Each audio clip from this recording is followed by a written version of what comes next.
Jalur lintas timur Sumatera di daerah Lampung Timur bukan sekadar jalan raya, itu adalah arena kekuasaan gelap milik seorang preman bernama Rimba Palung.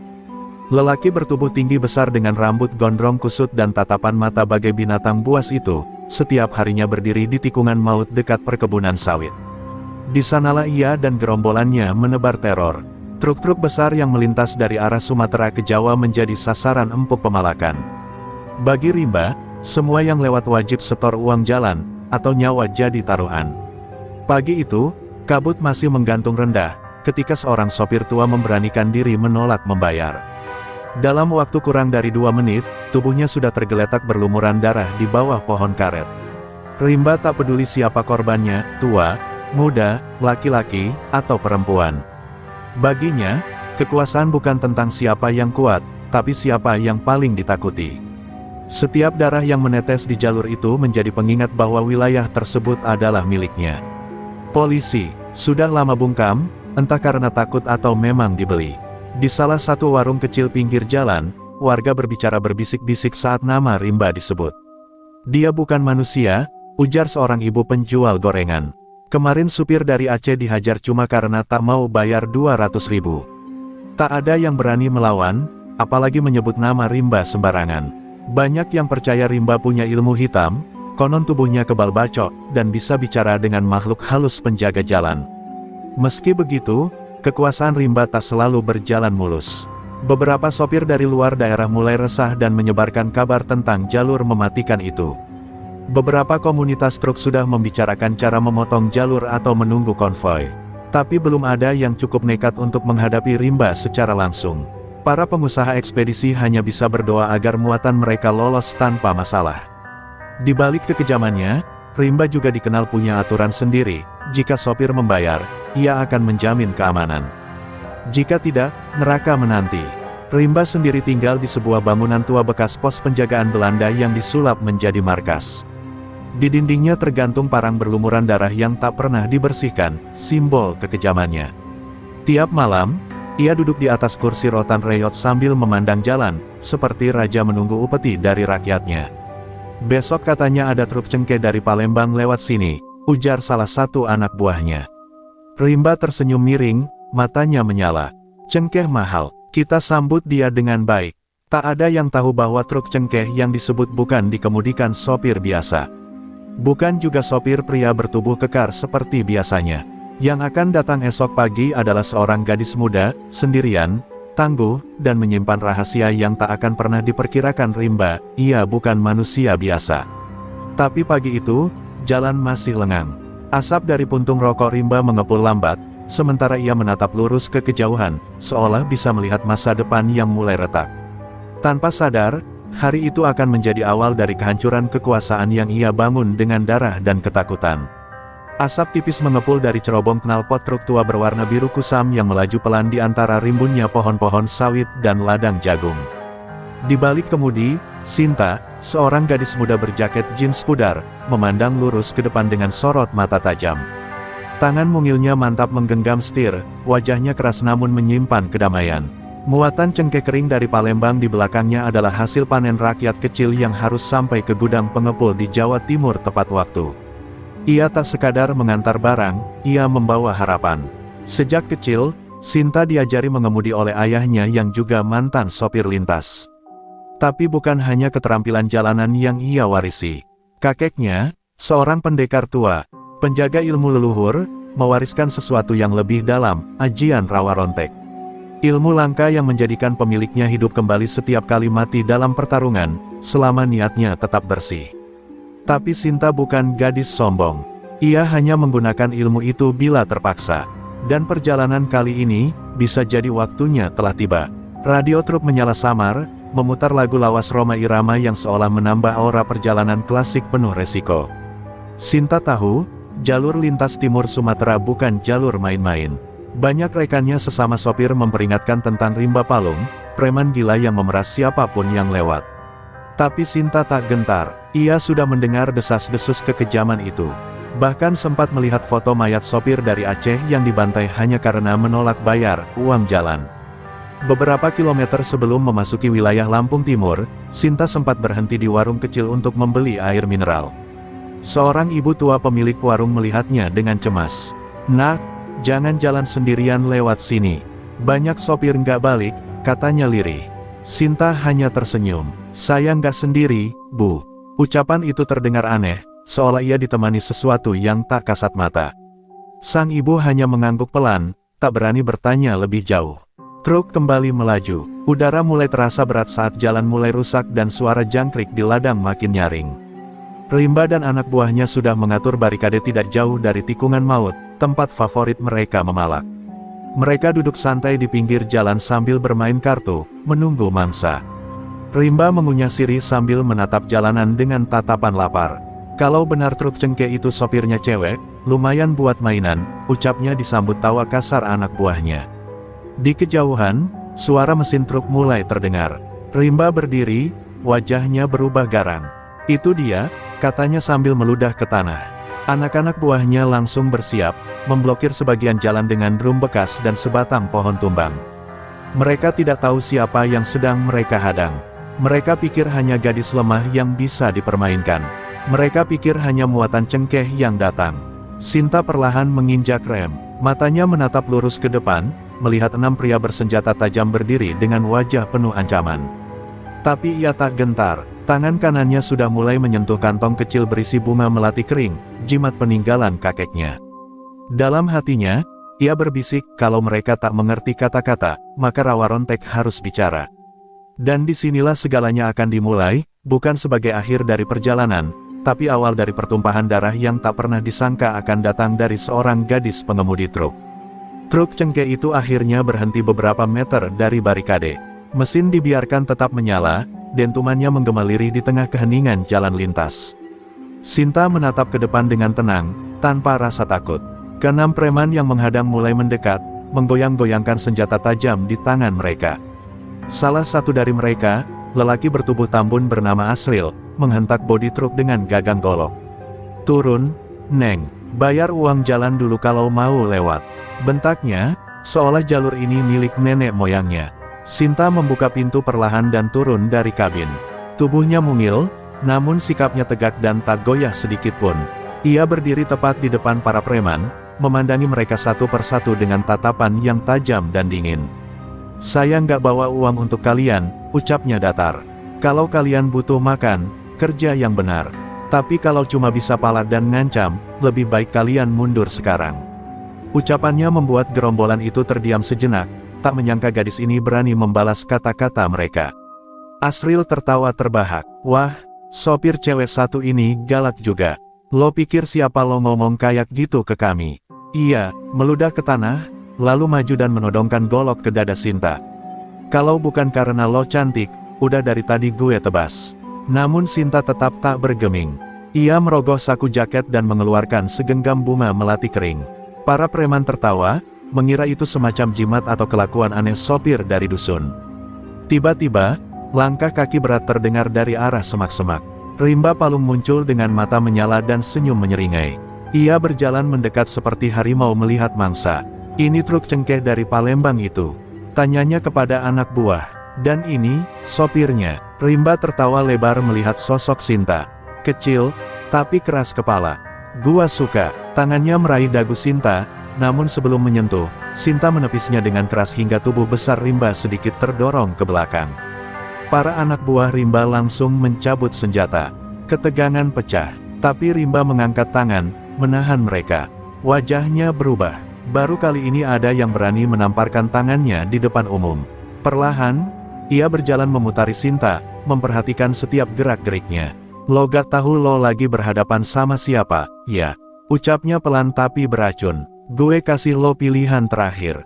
Bayar 2 juta, atau lo gak bakal pernah keluar hidup-hidup dari jalan ini." Sinta menatap langsung ke mata Rimba.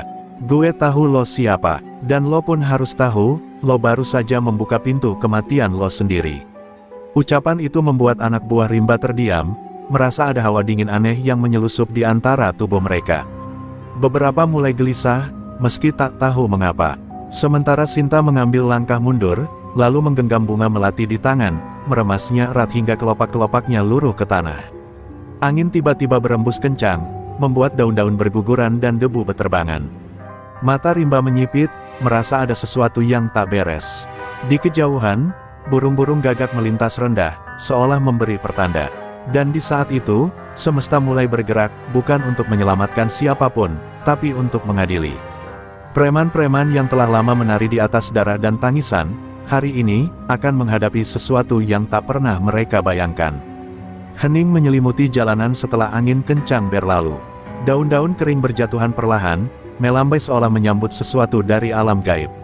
Rimba Palung, yang biasanya menertawakan hal-hal mistis, kini merasa tengkuknya dingin. Ia menyipitkan mata ke arah Sinta yang berdiri tenang dengan kelopak melati berserakan di sekeliling kakinya. Udara di sekitar gadis itu terasa lebih berat, seperti ditunggui sesuatu yang tak terlihat. Tapi Rimba menepis rasa was-wasnya. Ia preman jalanan, berdarah dingin, dan telah membunuh lebih banyak orang daripada yang bisa ia ingat. Dengan geram, Rimba maju selangkah. "Lo kira bunga kering itu bisa bikin gue takut?" raungnya sambil mencabut parang besar dari pinggang. Satu ayunan keras diarahkan ke pundak Sinta. Semua anak buah Rimba bersorak, yakin bahwa pertunjukan darah telah dimulai. Tapi sebelum bilah parang itu menyentuh kulit, Sinta bergerak cepat, menyamping dengan kelincahan tak terduga, lalu memukul lengan Rimba tepat di urat nadi. Parang itu jatuh seketika, diiringi ringkikan kaget dari para anak buahnya. Tak puas, Rimba meninju wajah Sinta dengan tinju keras. Tubuh Sinta terpelanting dan menghantam bodi truk. Darah segar mengalir dari pelipisnya. Para preman bersorak kemenangan, namun sorakan mereka berhenti mendadak ketika tubuh Sinta bergerak lagi. Ia bangkit perlahan, menatap Rimba dengan mata yang kini memerah, bukan karena luka, tapi karena sesuatu yang mulai bangkit dari dalam dirinya. "Lo baru aja ngebunuh gue," bisik Sinta lirih. "Dan itu, kesalahan terbesar lo." Dalam sekejap, hawa di sekitar berubah drastis. Tanah di bawah kaki Rimba terasa bergetar halus. Wajah para preman mulai pucat. Sinta merogoh saku dan mengusap darah di pelipisnya, lalu menorehkannya ke bunga melati terakhir di tangannya. Di balik luka dan tubuh ringkihnya, sebuah kekuatan kuno mulai menyatu dengan raganya. Ajian Rawa Rontek telah terbangkitkan. Rimba mundur selangkah, mata melebar. Ia menyaksikan sendiri, bekas luka di pelipis Sinta mulai menutup. Tubuhnya tak lagi bergetar, dan sorot matanya kini berubah tajam bagai binatang yang dibangkitkan dari kematian. "Apa-apaan ini?" gumamnya, tak percaya. Anak buahnya panik. Asril mencoba menyerang dari belakang, tapi tanpa menoleh. Sinta menendangnya tepat di dada hingga tubuh besar itu terpental dan jatuh ke parit dengan suara tulang patah. "Gue udah pernah mati sekali barusan. Tapi gue dihidupkan bukan untuk kalah," ucap Sinta dingin. "Ajian ini bukan buat sombong, tapi buat menghabisi yang zolim." Ia melangkah maju, pelan tapi pasti. Rimba meraih parang kedua, namun tangannya gemetar. Untuk pertama kalinya, ia merasakan sesuatu yang belum pernah ia alami di jalanan ini, takut. Ketakutan yang lahir bukan dari keberanian lawan, tapi dari sesuatu yang lebih tua, lebih purba, dan lebih haus darah. Hari telah mulai condong ke sore. Bayangan pohon makin panjang, dan langit perlahan meredup seolah ikut menyaksikan.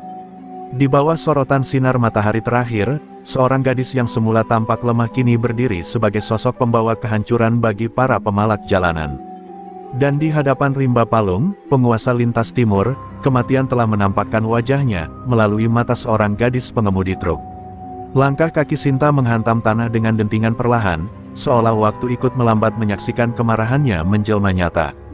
Rimba Palung, sang raja jalanan yang selama ini merasa dunia ada di bawah kakinya, kini tak berani bergerak. Matanya terpaku pada tubuh gadis itu yang berdiri dengan darah yang tak lagi mengalir, luka yang tak lagi menyakitkan. Semua hukum manusia tentang hidup dan mati seakan tak berlaku pada sosok yang kini berdiri di hadapannya. "Apa kau belum mengerti siapa yang kau hadapi?" Suara Sinta dingin seperti kabut pagi pegunungan. Anak-anak buah Rimba mulai panik. 3 dari mereka mundur perlahan, sementara 2 lainnya berusaha menyerang dari kanan dan kiri. Tapi gerakan mereka lamban bagi Sinta. Dengan satu tendangan ke dada dan satu sabetan siku ke pelipis, keduanya roboh nyaris bersamaan. Tubuh mereka tergeletak dengan mata terbalik, mulut berbusa. Rimba hanya bisa menyaksikan, keringat dingin mulai merembes di dahinya. Ia tahu betul, 2 anak buahnya itu dulunya preman kelas berat, pembunuh yang dulu membelah leher orang tanpa berkedip. Sinta melangkah mendekat, lalu berhenti tepat di depan Rimba. Lo pikir semua perempuan bisa lo rendahkan? Lo anggap yang bawa truk selalu bisa lo peras? Lo salah besar, katanya, tajam. Gue bukan sopir biasa. Gue cucu dari orang yang pernah dibunuh preman macam lo. Dan gue dikirim untuk menuntaskan sesuatu yang tertunda. Rimba terdiam, nafasnya tersengal, wajahnya merah padam bukan karena marah, tapi takut.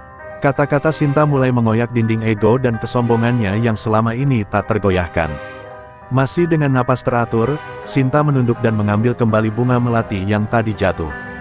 Kelopaknya kini berlumuran debu dan darah, tapi ia genggam erat, lalu menempelkannya ke dada. Ajian Rawa Rontek bukan cuma soal bangkit dari kematian, tapi tentang harga diri yang tak bisa dikubur, gumamnya, seolah berbicara pada arwah kakeknya yang diam-diam menyaksikan dari balik dimensi tak kasat mata. Di kejauhan, awan hitam mulai merayap perlahan, seperti menyambut kehadiran kekuatan yang tak lagi bisa dibendung. Rimba, yang tersisa dengan satu parang di tangan, berteriak sejadi-jadinya dan menerjang. Tapi pukulan Sinta lebih cepat. Ia menghantam dada Rimba dengan telapak tangan terbuka. Bukan serangan biasa, itu pukulan berisi tenaga dalam warisan ajian tua. Tubuh Rimba terpental sejauh 5 meter dan menghantam pohon akasia, batangnya retak. Mulutnya mengeluarkan darah hitam. Meski begitu, ia masih mencoba berdiri dengan susah payah. Kau, bukan manusia, desisnya lirih. Sinta mendekat sekali lagi. Aku manusia, jawabnya pelan. Tapi aku diberi kekuatan untuk menegakkan batas, agar orang seperti kamu tahu bahwa tidak semua bisa kau injak seenaknya. Suaranya lirih tapi menusuk lebih dalam dari sebilah pisau. Udara di sekitar mereka mulai menegang, seolah bumi sendiri menunggu keputusan, apakah Sinta akan menyelesaikan semuanya di tempat itu, atau membiarkan Rimba hidup untuk belajar takut. Tapi sebelum keputusan itu datang, langit menggelegar. Petir menyambar jauh di balik bukit. Dan untuk sesaat, wajah Rimba memucat sepenuhnya, sebab ia sadar, untuk pertama kalinya dalam hidupnya, ia tidak sedang berhadapan dengan musuh biasa. Ia sedang berhadapan dengan warisan langit, ajian kuno yang tak mengenal ampun untuk kebatilan. Rimba Palung terengah-engah, berdiri sempoyongan dengan darah mengucur dari mulutnya. Sisa keberaniannya mulai menguap bersama napas yang tak beraturan. Di hadapannya, Sinta masih berdiri tegak, tubuhnya nyaris tak berubah sejak pertarungan dimulai. Bekas luka di pelipisnya sudah mengering, seolah tak pernah ada. Namun yang membuat bulu kuduk Rimba berdiri bukan karena luka yang sembuh, melainkan tatapan mata gadis itu, tatapan kosong, datar, dan menakutkan, seperti bukan lagi milik manusia. Aku akan beri lo kesempatan satu kali, kata Sinta lirih, namun suaranya menghantam seperti palu godam. Tinggalkan jalan ini, tinggalkan hidup lo yang penuh darah. Karena kalau lo nyentuh gue lagi, Rawa Rontek gak akan membiarkan lo mati cuma sekali. Kalimat itu membuat salah satu anak buah Rimba gemetar, lalu lari terbirit-birit ke balik semak. Sisanya masih berdiri, tapi kaki mereka tak lagi stabil, seperti menahan gempa dari dalam diri mereka sendiri. Namun Rimba adalah binatang terluka. Dan binatang terluka, lebih berbahaya daripada binatang lapar. Lo pikir gue takut sama lo? Teriaknya keras, mencoba menutupi rasa takut dengan amarah. Dengan sisa tenaganya, ia melompat maju sambil mengayunkan parangnya ke arah kepala Sinta. Kilatan tajam logam membelah udara, tapi Sinta menghindar sepersekian detik sebelum tebasan itu tiba, lalu membalas dengan satu pukulan ke ulu hati. Pukulan itu bukan sembarangan. Tangan mungil Sinta menghantam tubuh besar Rimba seperti petir menghantam pohon tua. Dentuman tubuh Rimba menghantam aspal terdengar keras, dan jalanan yang sebelumnya gaduh tiba-tiba senyap. Rimba tak bergerak, matanya terbuka lebar menatap langit yang mulai murung. Dia mati, bisik salah satu anak buahnya dengan suara parau. Tapi sebelum napas lega muncul, suara asing mengerang lirih dari tubuh Rimba. Dalam keheningan yang mencekam, tubuh sang preman mendadak bergerak perlahan. Ia bangkit dengan darah mengalir dari hidung, bibir, dan telinga. Tubuhnya gemetar, tapi ia masih hidup. Sinta hanya berdiri memandangi tanpa berekspresi. Bukan gue yang akan terus hidup setelah mati, ucapnya dingin. Tapi lo akan ngerasain, gimana rasanya mati tanpa pernah bisa benar-benar mati. Rimba mencoba berdiri sepenuhnya, tapi langkahnya goyah. Dunia di sekitarnya terasa berputar, dadanya perih seperti dihantam besi panas. Ia menatap Sinta, kini dengan ketakutan murni. Lo? Apa lo sebenarnya? Suaranya bergetar, tidak seperti preman yang biasa mengaum garang. Sinta tak menjawab, ia hanya melangkah maju, sekali lagi, dan bersiap untuk pukulan kedua, pukulan yang bukan sekadar fisik, tapi membawa kutukan bagi siapapun yang melawan ajian Rawa Rontek. Sementara itu, awan tebal mulai menutupi matahari sepenuhnya. Jalan lintas timur yang tadi panas dan terik, kini diselimuti bayang suram. Seolah semesta pun mulai bersiap untuk menyaksikan bahwa penguasa baru tengah lahir. Bukan dari dunia para preman, tapi dari rahim warisan leluhur yang menolak diam atas kezaliman. Tubuh Rimba kembali berdiri, meski lututnya nyaris tak kuat menopang. Tangannya meraba dada yang masih terasa nyeri, pukulan Sinta barusan bukan sekadar hantaman, tapi seperti aliran tenaga panas yang membakar dari dalam. Nafasnya kini berat dan tersengal, matanya mulai memerah oleh amarah yang tercampur rasa takut. Sementara itu, Sinta berdiri tegak tak jauh darinya, dengan sorot mata kosong namun menyala seperti bara dalam kabut. Angin kembali berembus kencang, membawa aroma melati yang menusuk hidung, aroma kematian. "Aku udah bilang, jangan sentuh aku lagi," ucap Sinta dingin. Tapi Rimba tak peduli. Dalam keterpurukan dan kebingungan, ia mengeluarkan keris kecil dari balik pinggang, senjata pamungkas yang selalu ia simpan untuk membunuh lawan terakhir. "Kalau lo bukan manusia biasa, gue akan bunuh lo dengan cara yang gak biasa juga," raungnya, lalu menerjang ke depan dengan gerakan buas. Keris itu ditujukan langsung ke jantung Sinta, dan kali ini, ia berhasil menusuknya. Darah menyembur, tubuh Sinta terdorong ke belakang, lalu roboh menghantam aspal. Keris masih tertancap di dadanya. Anak-anak buah Rimba bersorak, meski suara mereka terdengar dipaksakan. Rimba sendiri tertawa pendek, matanya liar menatap ke arah tubuh yang kini tergeletak diam. "Lo bukan dewa, cewek sialan, semua bisa mati kalau gue yang tusuk," katanya, hampir meyakinkan dirinya sendiri. Tapi tawa itu hanya bertahan beberapa detik. Tiba-tiba, tanah di sekitar tubuh Sinta bergetar halus. Kabut tipis menyelimuti area itu, dan udara menjadi dingin.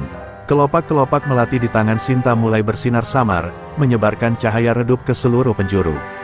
Lalu, mata Sinta terbuka, pelan, menatap langit tanpa berkedip. Tubuhnya bangkit, bukan seperti orang bangun tidur, tapi seperti mayat yang menolak dikubur. Luka di dadanya perlahan menutup, dan keris itu terlempar sendiri dari dada, seolah ditolak oleh tubuhnya. "Sekarang giliran gue," suaranya rendah, namun terdengar oleh setiap jiwa yang berdiri di sana. Sinta mulai berjalan ke arah Rimba yang kini mundur satu langkah.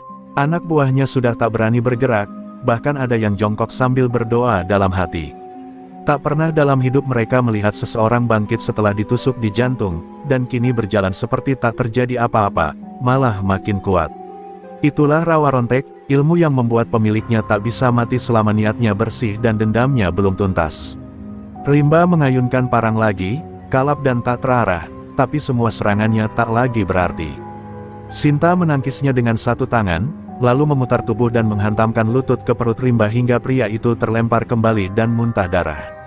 "Gue udah mati 2 kali, ucap Sinta sambil menatap darah yang mengalir. "Dan lo masih berpikir bisa menang?" Langit menggelap sepenuhnya, petir menyambar tak jauh dari tempat mereka berdiri. Wajah Rimba pucat pasi, tubuhnya tak lagi patuh pada perintah otaknya. Ia mencoba merangkak, tapi kakinya gemetar. Di sekelilingnya, suara gemuruh menggema, bukan dari awan, tapi dari dalam bumi. Seperti suara-suara arwah yang bangkit, menyaksikan keadilan yang hendak ditegakkan. Dan di tengah semua itu, Sinta berdiri sendirian, rambutnya berkibar diterpa angin keras, tubuhnya berdarah tapi tak tersentuh rasa sakit. Matanya menatap kosong pada dunia yang pernah mempermainkan keluarganya. Hari itu, ajian Rawa Rontek benar-benar dihidupkan sepenuhnya. Dan para pemalak jalanan baru saja membuka pintu ke neraka yang tidak mereka pahami. Rimba Palung terduduk lemas di aspal jalan lintas timur yang kini seolah berubah menjadi altar penghakiman. Tangannya berlumur darah, bukan darah lawan, melainkan darahnya sendiri. Nafasnya pendek dan tak beraturan, wajahnya tak lagi menyisakan kebengisan preman lintas yang dulu ditakuti. Sementara itu, Sinta berdiri diam, menatapnya dari kejauhan seperti malaikat maut yang tak tergesa menyelesaikan tugasnya. Matanya merah, bukan karena amarah, tapi karena kutukan Rawa Rontek kini telah menyatu dengan tubuhnya, dan darah Rimba menjadi tumbalnya. Anak-anak buah Rimba terdiam. Mereka bukan lagi sekelompok pemalak, melainkan gerombolan pengecut yang tersesat di tengah badai gaib. Salah satu dari mereka, Dani, mencoba kabur ke arah semak, tapi tiba-tiba ia menjerit dan jatuh terguling. Sekujur tubuhnya terasa panas, seolah dibakar dari dalam. "Kita gak bisa lari. Dia tandai kita," teriaknya sebelum mulutnya berbusa dan tubuhnya menggigil hingga tak bergerak lagi. Yang lain hanya bisa menatap dengan mata melebar, wajah pucat pasi seperti kehilangan seluruh nyawa mereka. "Lo pikir ini cuma soal dendam pribadi?" Suara Sinta bergema di antara derasnya angin yang tiba-tiba menyeruak dari segala penjuru. "Lo pikir gue datang cuma buat ngasih lo pelajaran? Enggak, Rimba, gue datang buat ngasih lo penghabisan." Tubuhnya melangkah perlahan, dan di belakangnya, bayangan hitam bergerak bersamanya. Bukan bayangan dari cahaya, tapi seperti sosok-sosok samar yang mengikuti setiap langkahnya, roh-roh yang belum tenang, yang ikut menuntut balas atas ketidakadilan yang selama ini dibiarkan. Rimba mencoba berbicara, mulutnya membuka, tapi suara tak keluar. Lidahnya terasa berat, dadanya sesak. Ia merasa ada yang menekan tubuhnya dari dalam. Seketika ia memuntahkan darah lagi, kali ini lebih pekat dan berbau amis menusuk. Ia ingat semua yang pernah ia bunuh, semua sopir yang ia rampas, semua uang keringat rakyat kecil yang ia pungut dengan ancaman parang dan tendangan. Wajah-wajah itu, satu persatu terbayang dalam benaknya, dan semakin jelas, seolah mereka berdiri di sekelilingnya, menatap, menunggu, menagih balas. Sinta berhenti tepat di depan Rimba. Ia menunduk dan berlutut, bukan untuk bersimpati, tapi untuk memastikan bahwa orang yang berhadapan dengannya melihat kebenaran terakhir. "Kakek gue dulu pernah nolongin sopir yang lo palak. Tapi dia lo bunuh, lo potong tangannya, lo buang jasadnya ke jurang. Dan sekarang, cucunya berdiri di sini. Dan gak akan pergi sampai karma selesai." Suaranya tidak keras, tapi menembus tulang. Rimba hanya bisa meneteskan air mata. Untuk pertama kalinya, sang penguasa jalan menangis. "Gue salah, gue cuma..." Rimba mencoba merangkak, namun tubuhnya tak sanggup. Saat ia menyentuh kaki Sinta, kulitnya seperti terbakar. Ia menjerit keras, dan jeritan itu disambut oleh suara petir menggelegar di langit. Sinta berdiri lagi, dan tanpa sepatah kata, ia mengangkat tangannya ke langit. Hawa dingin menyeruak, dan para roh yang tak terlihat mulai bergerak, menyentuh tubuh Rimba satu persatu, menyedot sisa tenaganya. Anak buah yang tersisa tak sanggup bertahan. Mereka lari terbirit-birit, tapi suara-suara bisikan mengikuti mereka. Tawa anak-anak kecil, tangis para istri sopir, dan dentingan besi dari kejauhan membuat mereka gila seketika. Rimba tinggal sendirian di tengah jalan, tubuhnya membiru, matanya terbalik, dan jiwanya seperti ditarik bola-balik antara dunia hidup dan mati. Namun ia belum mati, karena rawa rontek belum mengizinkannya. Di kejauhan, truk biru tua milik Sinta masih menyala. Lampu depan menyinari jalan yang mulai sunyi. Sinta melangkah kembali ke arah kendaraannya. Tapi sebelum masuk, ia menoleh sekali lagi, menatap tubuh Rimba yang menggeliat seperti cacing terbakar. "Gue gak akan bunuh lo, Rimba. Gue cuma akan ninggalin lo di sini, biar lo ngerasain gimana rasanya hidup tapi dikejar kematian setiap detik." Dan saat mesin truk menggeram kembali, jalan lintas timur tahu satu hal, hari itu, raja jalanan telah runtuh oleh tangan seorang gadis. Beberapa hari setelah kejatuhan Rimba Palung, jalan lintas timur Sumatera yang biasanya penuh bayang-bayang ketakutan berubah sunyi. Tidak ada lagi pos pemalakan, tak ada suara tawa kasar preman-preman mabuk, dan yang lebih aneh, tidak ada satupun dari anak buah Rimba yang terlihat di warung-warung atau pos tambal ban tempat mereka biasa nongkrong. Warga sekitar mulai bertanya-tanya, namun tak ada yang benar-benar ingin tahu. Karena sebagian besar dari mereka telah mendengar cerita yang beredar seperti asap, tentang seorang gadis sopir truk yang membangkitkan kutukan dan menghancurkan sang raja jalanan. Cerita tentang Sinta menyebar seperti api menyambar alang-alang. Di radio-radio kecil milik sopir, dari mulut ke mulut, hingga ke komunitas ekspedisi, namanya mulai disebut-sebut bukan sebagai pahlawan, tapi sebagai penanda akhir sebuah kekuasaan gelap. Para sopir yang dulu selalu siaga saat melintasi daerah Lampung Timur, kini melintasi jalur itu sambil melafalkan doa-doa, bukan karena takut dirampok, tapi karena merinding membayangkan apa yang sebenarnya terjadi di sana. Di sebuah rumah sakit kecil di ujung kota, tubuh Rimba Palung ditemukan tergeletak di tepi jalan oleh warga. Ia masih hidup, namun tak bisa bicara, tak bisa berjalan, dan tak bisa mengenali siapapun. Mulutnya hanya menggumam nama-nama orang yang telah mati bertahun-tahun lalu, seolah jiwanya tersesat di antara dunia roh. Tubuhnya gemetar, matanya kosong. Ia kini bukan lagi preman, tapi hanya cangkang kosong dari seorang pria yang pernah membuat jalanan bersujud padanya. Seorang sopir tua bernama Pak Rahmat, yang pernah dihajar anak buah Rimba 5 tahun lalu karena menolak membayar, sengaja datang ke rumah sakit untuk melihat sendiri. Saat ia berdiri di samping ranjang Rimba, ia hanya bisa tersenyum getir. "Gusti Orasare," bisiknya pelan. Ia tahu, ini bukan sekadar balasan dari manusia. Ini adalah bentuk keadilan dari langit, dan langit memilih tangan seorang gadis untuk menjatuhkannya. Sinta sendiri telah melanjutkan perjalanannya, truk cengkehnya kini melintas di wilayah Sumatera Selatan menuju Pelabuhan Merak. Ia kembali seperti semula, sopir perempuan biasa dengan jaket jeans pudar dan mata yang tenang. Namun dalam hatinya, ia tahu, ilmu rawa rontek tidak pernah benar-benar pergi. Ia hidup dalam darah, dalam napas, dan akan bangkit kembali kapanpun keadilan ditindas. Ia bukan pembunuh, tapi jika dunia memaksanya, ia tak akan ragu menjadi mimpi buruk. Sementara itu, para preman jalanan di daerah lain mulai gelisah. Mereka mendengar cerita Rimba yang kini hanya bisa berteriak di lorong rumah sakit, dan anak buahnya yang sebagian menghilang tak pernah kembali. Beberapa di antara mereka mulai mundur, menutup pos palakan, dan meninggalkan dunia yang mereka kuasai. Mereka takut, bukan pada polisi, bukan pada hukum, tapi pada bayangan gadis pengemudi truk yang katanya bisa hidup kembali setiap kali dibunuh, membawa ajian dari dunia para leluhur. Namun tidak semua gentar. Di balik sebuah kota pelabuhan di Sumatera, seorang preman besar bernama Bagas Kuncir, yang pernah berseteru dengan Rimba, justru tertarik. Ia menganggap cerita itu bualan, dan mengutus orang-orangnya untuk mencari tahu keberadaan gadis bernama Sinta.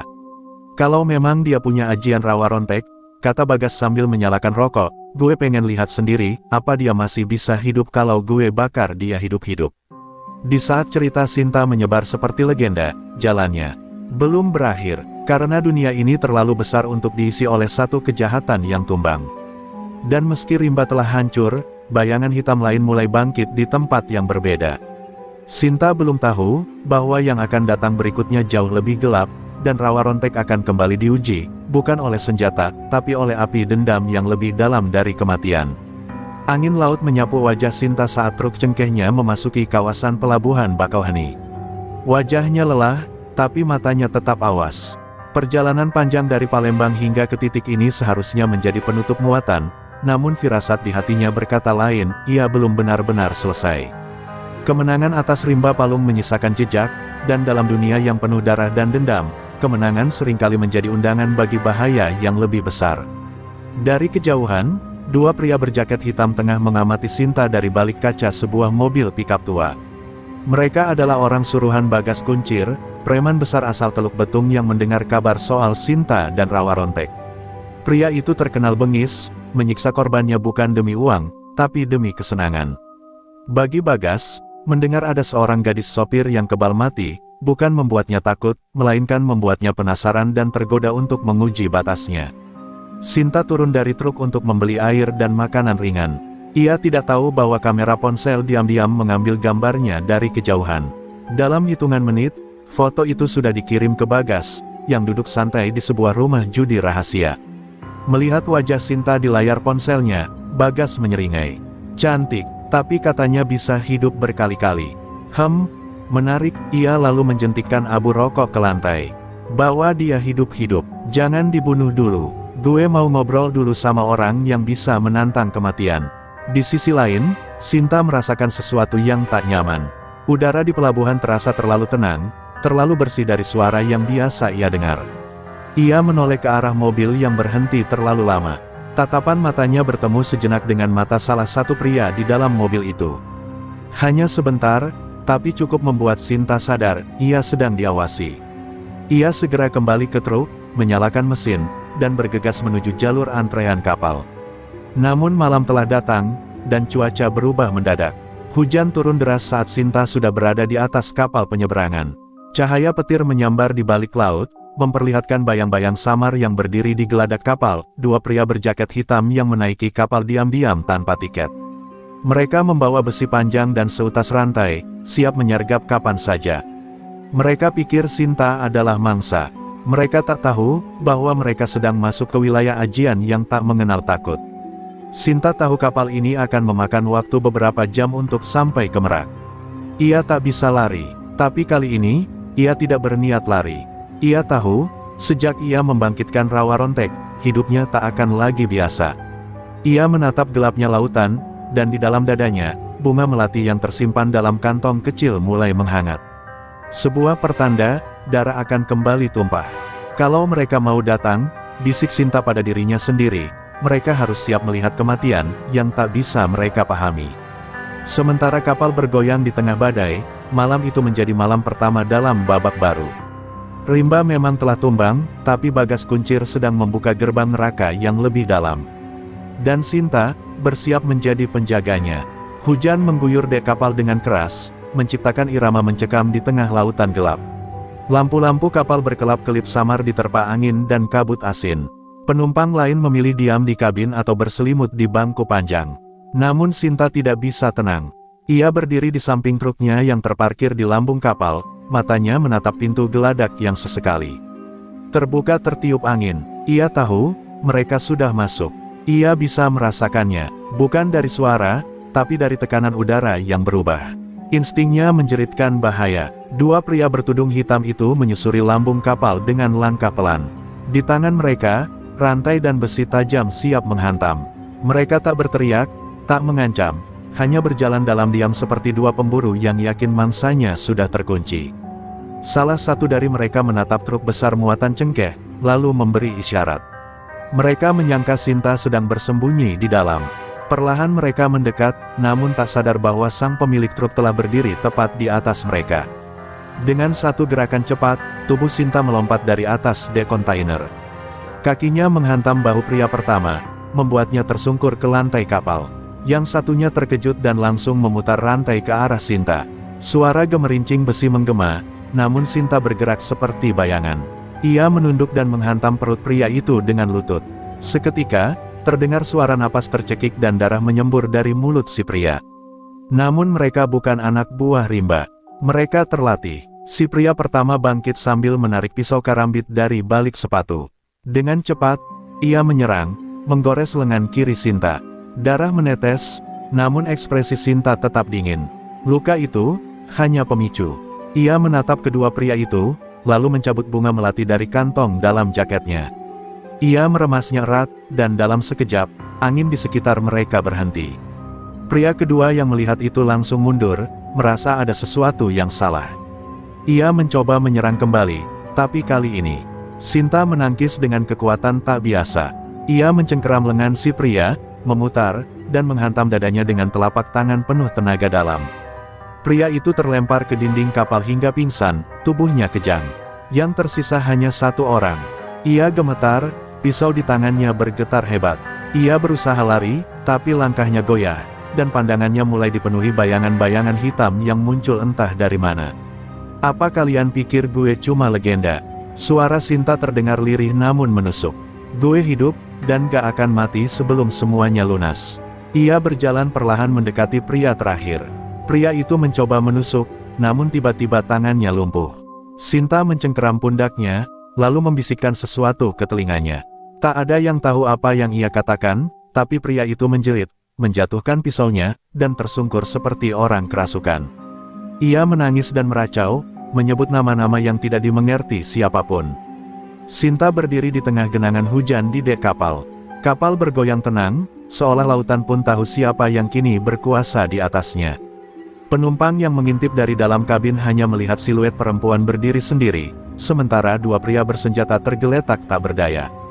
Di langit, petir menyambar jauh, dan suara ombak menjadi saksi bahwa Rawa Rontek telah menjatuhkan korban baru. Dan di kejauhan, Bagas Kuncir menerima kabar lewat radio HT. Suaranya berubah dingin setelah mendengar dua anak buahnya babak belur. Namun alih-alih takut, ia justru tersenyum. Akhirnya, mainannya menarik juga. "Kalau begitu, gue sendiri yang akan jemput lo, cewek ajian." Dan malam itu, tanpa disadari Sinta, pertarungan sesungguhnya baru saja dimulai. Malam menyelimuti Teluk Betung dengan suasana mencekam. Di sebuah rumah tua di pinggiran kota, Bagas Kuncir duduk bersila di tengah lingkaran dupa menyala. Uap kemenyan memenuhi ruangan, membawa aroma pahit dan rasa mual bagi orang awam.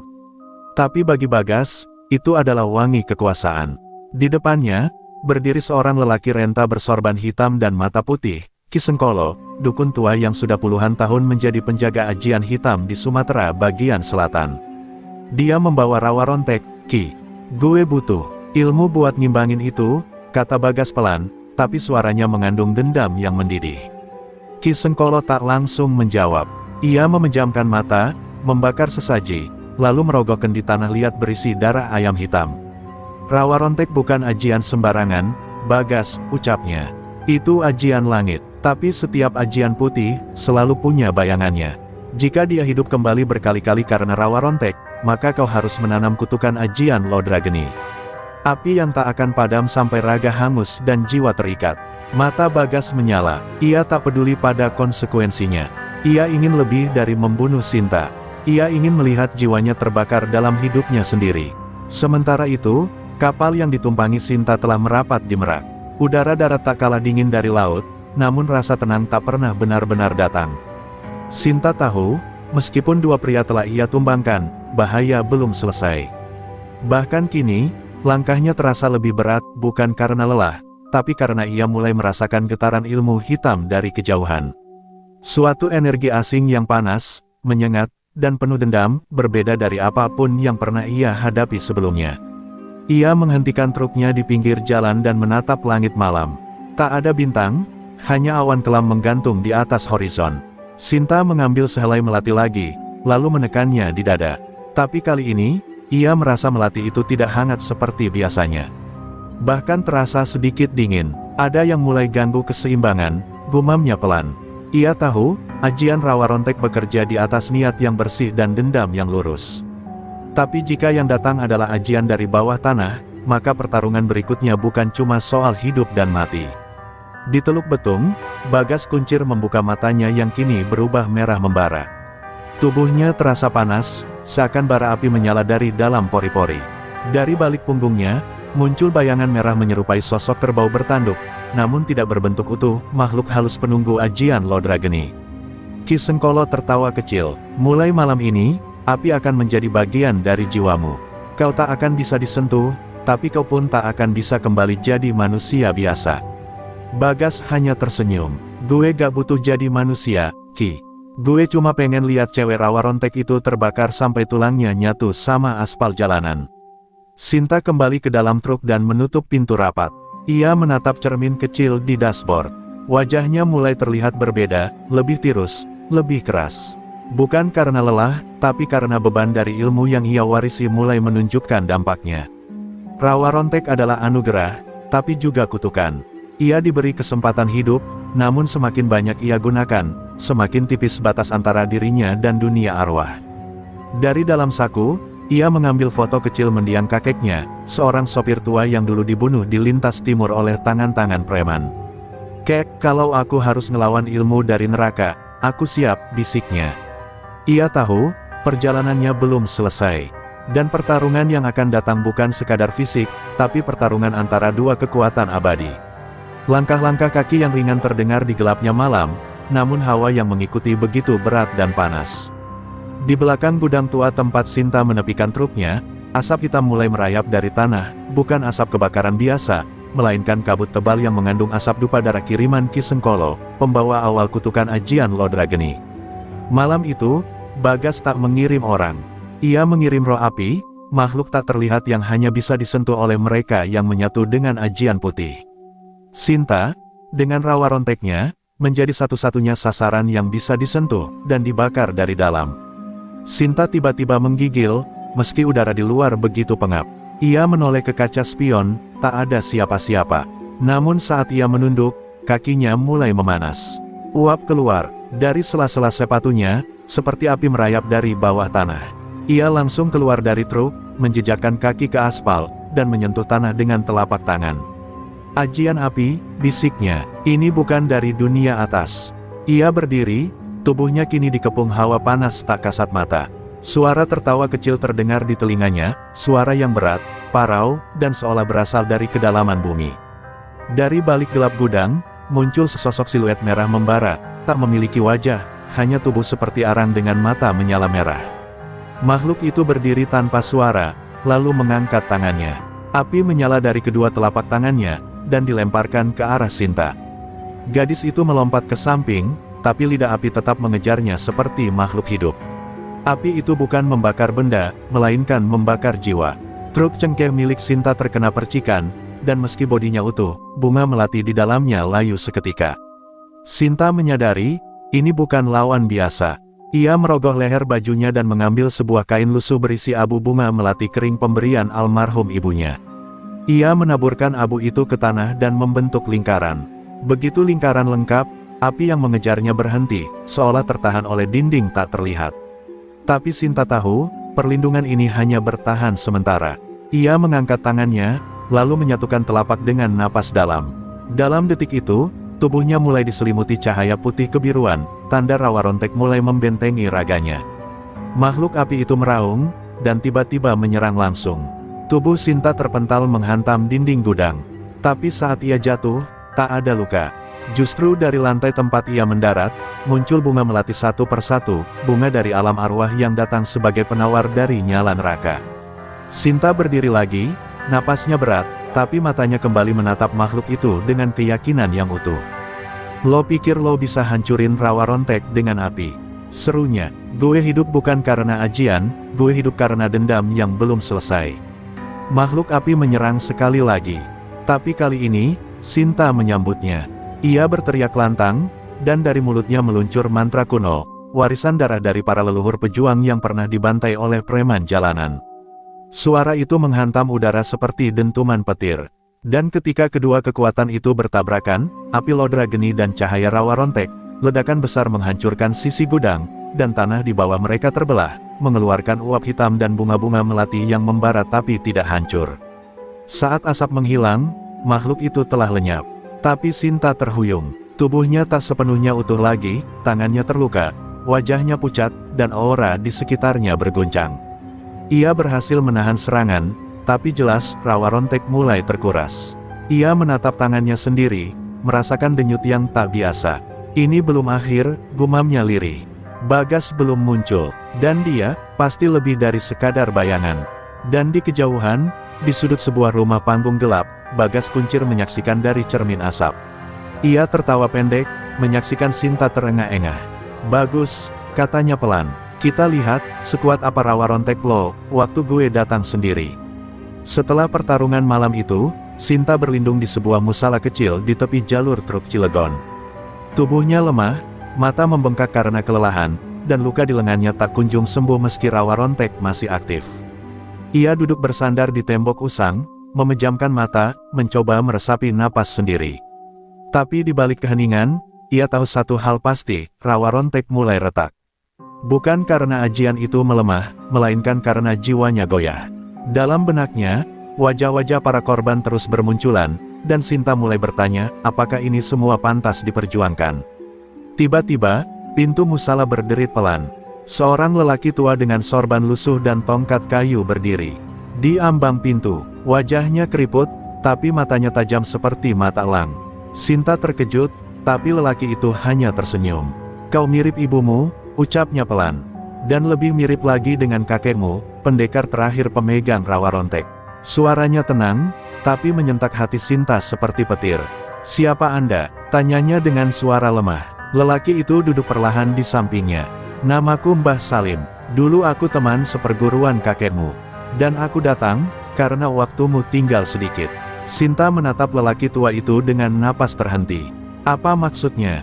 gumamnya. Mbah Salim menghela napas. Rawa rontek adalah ajian yang tak pernah mati. Tapi ia menuntut satu hal, keteguhan jiwa.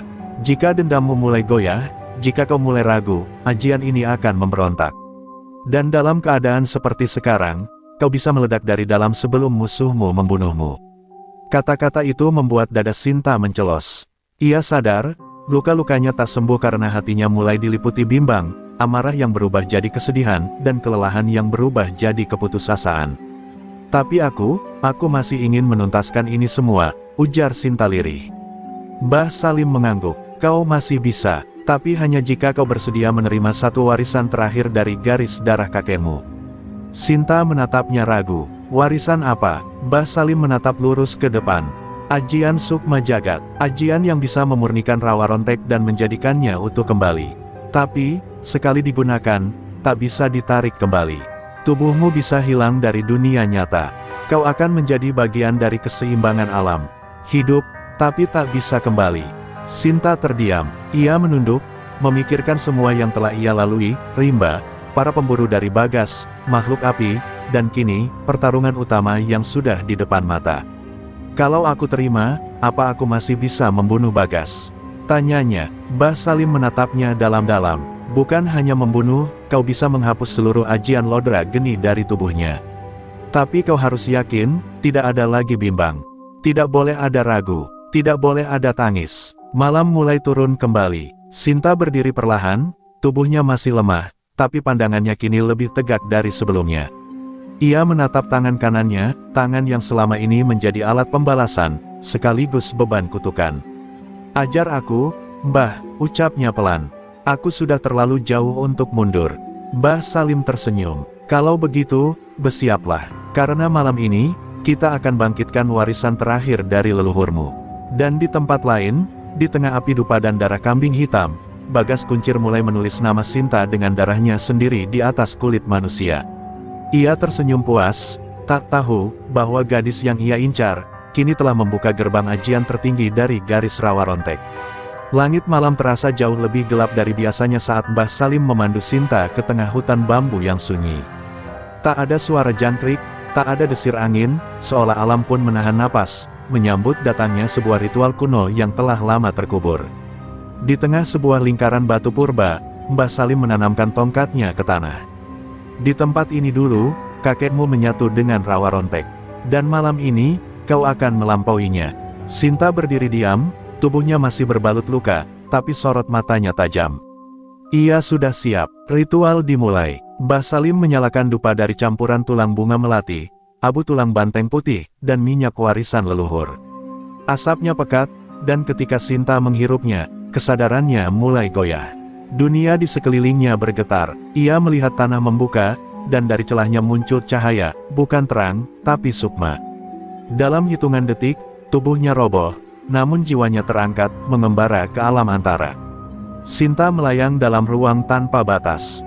Ia melihat wajah-wajah dari masa lalu, kakeknya, ibunya, para sopir yang pernah menjadi korban rimba dan Bagas, bahkan wajahnya sendiri saat kecil. Suara-suara berdengung di telinganya, suara doa, tangis, amarah, dan bisikan dendam.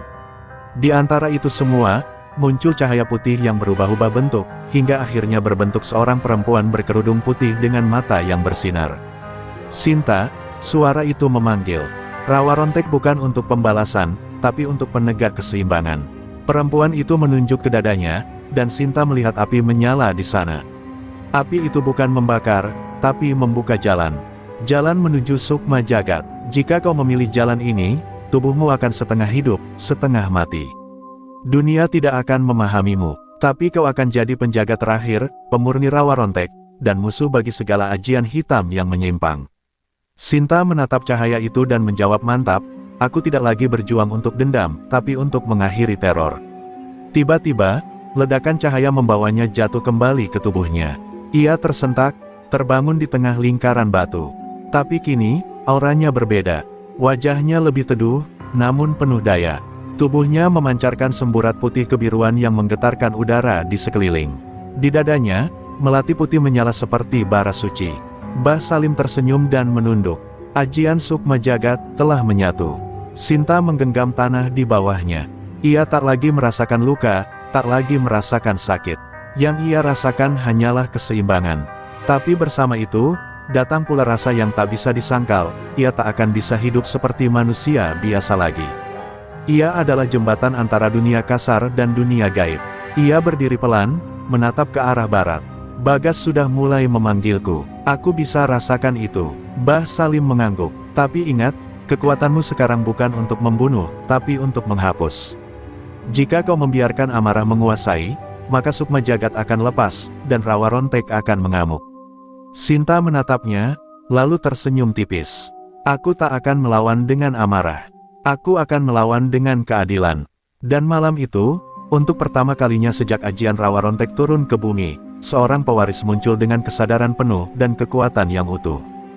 Di malam yang sunyi, di tengah reruntuhan pabrik tua di daerah pesisir panjang, Bagas Kuncir berdiri di depan sebuah gerbang batu hitam berlumut, peninggalan zaman kolonial yang telah ia sulap menjadi altar ajian Lodra Geni. Puluhan lilin darah menyala di sekelilingnya, dan asap dupa dari tengkorak manusia memenuhi udara. Di tengah lingkaran, tubuhnya telanjang dari pinggang ke atas, penuh guratan Raja Merah menyala, tanda bahwa ia telah bersatu dengan roh penjaga neraka. Sinta, datanglah, gumamnya dengan suara berat. Hari ini bukan soal hidup atau mati, tapi soal siapa yang pantas disebut makhluk terakhir yang ditakuti dunia gaib. Sementara itu, Sinta berdiri di atas tebing, memandang ke arah pabrik tua yang menjadi sumber gelombang aura hitam. Jubah hitamnya berkibar diterpa angin laut, dan di dadanya, cahaya melati menyala lembut, kontras dengan kegelapan malam. Wajahnya tak menunjukkan kemarahan, hanya keteguhan. Ia tak lagi berjalan sebagai korban. Ia datang sebagai pemurni, sang penjaga sukma jagat. Di belakangnya, Mbah Salim berdoa pelan, lalu meletakkan segenggam tanah suci dari makam leluhur. Langkahmu tak bisa diulang, tapi apapun yang terjadi, ajian putih sudah kembali ke bumi lewat dirimu. Sinta melangkah masuk ke kawasan pabrik. Begitu kakinya menjejak lantai, dunia berubah. Udara terasa berat, langit berubah merah pekat, dan suara-suara jeritan mulai terdengar dari tembok-tembok tua.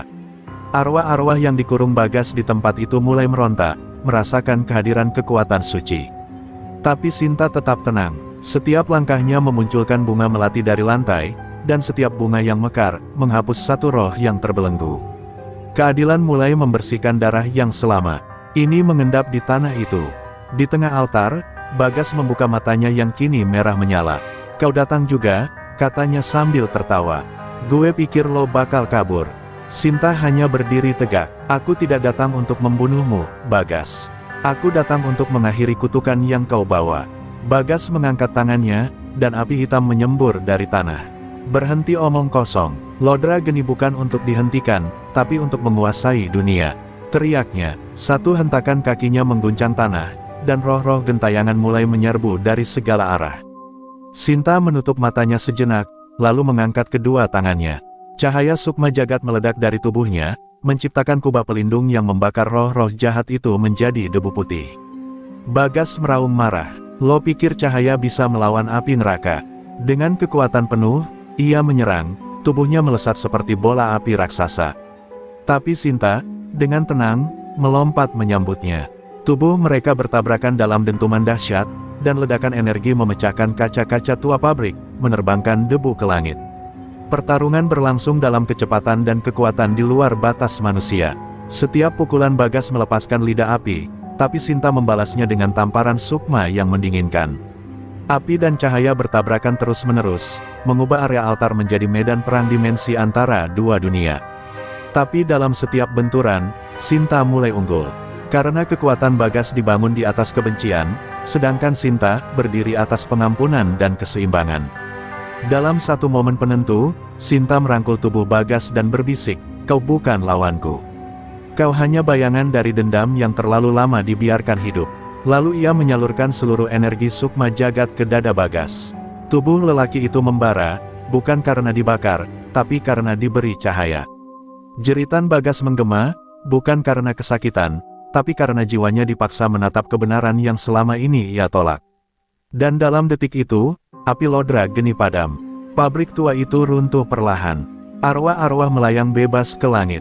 Sinta berdiri di tengah puing-puing, tubuhnya mulai memudar, menjadi cahaya tipis.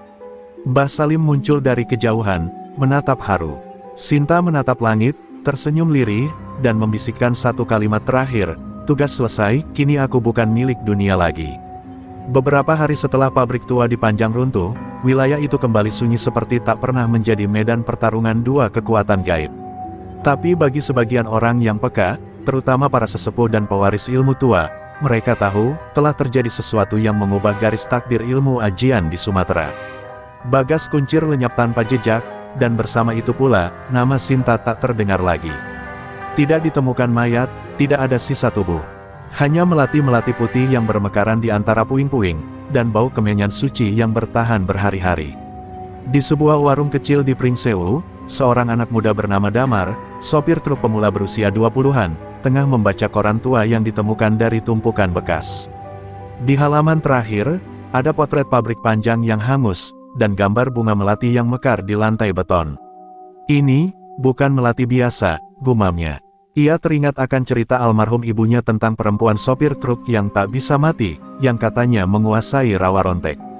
Damar mengernyitkan dahi, karena nama itu pernah disebut kakeknya, dan kini, seolah takdir membawa cerita itu kembali ke hadapannya. Damar pun penasaran. Ia pergi ke lokasi puing-puing pabrik, kini dijaga garis polisi seadanya. Tapi di sana, ia melihat sesuatu yang tidak dilihat oleh orang biasa. Di tengah reruntuhan, di balik beton retak, sebuah melati kering tergeletak, utuh. Saat ia menyentuhnya, bunga itu berubah menjadi segenggam abu hangat, lalu terbang naik dan menyatu ke dadanya. Seketika itu, juga, Damar roboh. Tapi sebelum tubuhnya jatuh ke tanah, ia melihat sekelebat cahaya putih. Sinta tersenyum dari kejauhan. Seolah mengucapkan, waktumu telah tiba. Damar terbangun malam itu dalam keadaan bingung. Tapi tubuhnya terasa berbeda, lebih kuat, lebih ringan, dan ada suara dalam kepalanya yang terus berbisik, keadilan, bukan untuk dibalas, tapi untuk ditegakkan. Ia tak tahu dari mana datangnya, tapi suara itu membuat hatinya tenang. Saat ia menatap cermin truknya keesokan harinya, matanya sejenak memantulkan kilau biru samar, jejak rawa rontek. Dan di telapak tangannya, tumbuh tanda samar berbentuk kelopak melati. Di tempat lain, Mbah Salim berdiri di puncak bukit, menatap ke arah pabrik tua yang kini ditumbuhi rerumputan. Ia menunduk hormat. Sinta, kau telah memilih dengan benar, ucapnya pelan. Dan ajianmu, memilih pewaris baru. Ia tahu, rawa rontek tak bisa dipadamkan begitu saja. Ia hanya akan berpindah pada mereka yang siap menanggung beban kebenaran, bukan dendam. Dan Damar, meski muda, punya hati yang bersih, persis seperti Sinta dulu saat memulai jalannya. Namun bayang-bayang tak pernah sepenuhnya hilang. Di lorong-lorong kota, bisik-bisik muncul kembali. Preman-preman kecil mulai meresahkan, dan kabar bahwa ajian Lodra Geni belum sepenuhnya padam pun beredar di kalangan dukun hitam. Beberapa percaya, ada satu roh penjaga neraka yang belum kembali ke tempatnya, dan sedang mencari tubuh baru untuk membalaskan kematian Bagas. Dunia kembali menuju ketegangan. Damar, kini mulai merasakan perubahan. Terkadang, dalam mimpinya, ia melihat Sinta duduk di atas batu di tengah danau, memandang langit. Ia tidak berkata-kata, hanya menatapnya dalam. Dan setiap kali mimpi itu datang, Damar bangun dengan dada bergetar, dan peluh dingin membasahi tengkuknya. Ia mulai mengerti, bahwa dirinya bukan lagi sopir biasa. Ia adalah penerus cahaya, penjaga rawa rontek. Dan perjalanannya, baru saja dimulai. Langit sore tampak kelabu saat Damar memarkir truk tuanya di tepi jurang daerah Liwa, Lampung Barat. Angin dingin menyapu rambutnya, tapi tubuhnya tetap tenang, berdiri menghadap ke lembah berkabut. Di dalam dadanya, rawa rontek mulai berdenyut, bukan sebagai kekuatan, tapi sebagai peringatan. Hari ini adalah hari penentu. Ia telah mengikuti petunjuk dari mimpi-mimpinya selama seminggu terakhir, dan semua petunjuk itu mengarah ke tempat ini. Tempat di mana sisa roh Lodra Geni menanti tubuh baru. Di bawah tebing, sebuah bangunan tua terbengkalai berdiri. Damar melangkah menuruni jalan setapak, setiap jejak kakinya meninggalkan jejak melati kecil yang seketika mekar, lalu layu. Suasana semakin mencekam saat ia mendekat. Aroma hangus dan kemenyan hitam menusuk hidungnya. Di dalam bangunan itu, seorang lelaki bertubuh kekar tengah berlutut di tengah lingkaran api. Matanya merah, dan tubuhnya penuh luka bakar yang tidak mengucurkan darah. Lelaki itu bukan manusia biasa, ia adalah wadah baru roh Lodra Geni, yang berhasil melarikan diri dari pemurnian terakhir. Begitu Damar memasuki ruangan, lelaki itu mendongak. Suara berat menggema dari mulutnya, akhirnya kau datang, pewaris cahaya. Damar hanya menatapnya tanpa takut. Aku bukan pewaris cahaya, aku adalah penutup kutukan. Tanpa banyak kata, pertarungan pun meletus. Lelaki itu melepaskan semburan api pekat dari kedua tangannya, membakar dinding, lantai, dan udara di sekitarnya. Tapi Damar, dengan kekuatan rawa rontek yang telah menyatu dengan ajian Sukma Jagat, mampu menepisnya dengan kilauan cahaya dari dalam tubuhnya sendiri. Pertarungan menjadi semakin dahsyat. Bangunan tua itu berguncang hebat, seperti akan runtuh. Namun Damar tetap berdiri. Dalam satu serangan balik, ia melompat ke udara dan menghantam dada lelaki itu dengan telapak tangan Sukma Jagat. Tubuh lelaki itu terbakar, dari dalam, bukan oleh api, melainkan oleh cahaya suci. "Kau tidak bisa memurnikanku," teriak lelaki itu. Tapi Damar membalas, "Karena kau bukan untuk dimurnikan. Kau untuk dihapus." Dengan satu desahan napas terakhir, Damar menyatukan semua kekuatan rawa rontek ke dalam satu titik di dadanya, lalu meledakkannya ke arah lawan. Ledakan itu tidak membakar, tapi menghapus. Semua sisa-sisa roh Lodra Geni tercerai-berai, melayang ke langit lalu hilang seperti debu yang tak pernah ada. Keheningan menyelimuti tempat itu. Damar terjatuh ke lututnya, tubuhnya gemetar. Tapi ia masih hidup. Ia menang. Dunia kembali seimbang. Di langit yang mulai cerah, bunga-bunga melati turun perlahan seperti salju. Dan di antara cahaya senja, bayangan Sinta muncul di belakang Damar. Ia tidak berbicara, hanya meletakkan tangannya di pundak sang pemuda. Senyumannya tenang, matanya damai. "Kau telah memilih dengan benar," ucapnya lirih. Lalu ia menghilang, menyatu dengan angin, meninggalkan Damar sendirian, tapi tidak kosong. Damar berdiri dan menatap langit. Ia tahu, hidupnya tak akan sama lagi. Ia adalah penerus ajian rawa rontek, tapi bukan untuk membalas, melainkan untuk menjaga agar kekuatan itu tidak lagi jatuh ke tangan yang salah. Ia akan kembali ke jalanan, sebagai sopir, sebagai pelindung, sebagai penjaga terakhir antara cahaya dan kegelapan. Dan di tikungan sunyi jalan lintas Sumatera, suara mesin truk tua kembali meraung, melaju perlahan. Di belakang kaca, sesosok pemuda duduk tenang, dan di dashboardnya, terbaring setangkai melati putih, yang tak pernah layu.